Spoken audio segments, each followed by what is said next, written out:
I think, you bring up an excellent anecdote, and I feel like there's still a lot of people scared to take that leap of faith.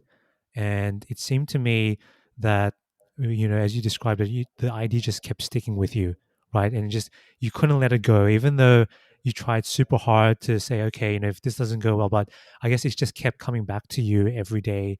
And did you think of that? Were you aware that that was a sign to you to do something more about it, or were you just so driven about this idea? Because I feel like, when I speak to potential other co-founders and friends who are sort of in that space but want to get started, I think a lot of the fear holds them back, right? And so I wanted to understand, people like you, how did you overcome that fear, the fear of not having an income effectively, the fear of failing, right? What are the challenges and the mental challenges, more specifically, about taking your comfortable, cushy, full-time job and then throwing it all away for this idea that may not succeed or will succeed, but at that point you don't know. So how did you go through that mental process? Yeah, so you're totally right that the biggest barrier is fear. The biggest barrier is your psychology. I mean, for people who I think are good at identifying problems Hmm.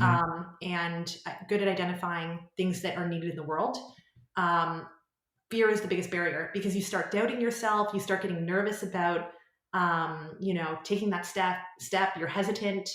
Um, and that's like I think it's like an endless battle until you realize, and even still I struggle with that, until you realize, though, and you start realizing more often that it's thrilling when you go after what you want, right? It's really thrilling.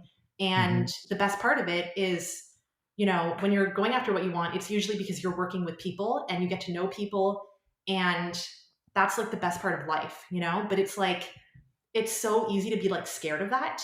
And in the early days, I think it wasn't so much about that because I was really just focused on like, oh, I'm nervous about like launching my web app and like what people will think, Mm. and that those were my fears in those days, or quitting my job, of course, was a big fear. Right. Um, but yeah, I did keep coming back to it. And what I did is I knew I wanted to start a company at some point in my life. Like I knew I wanted to start something and give something a try.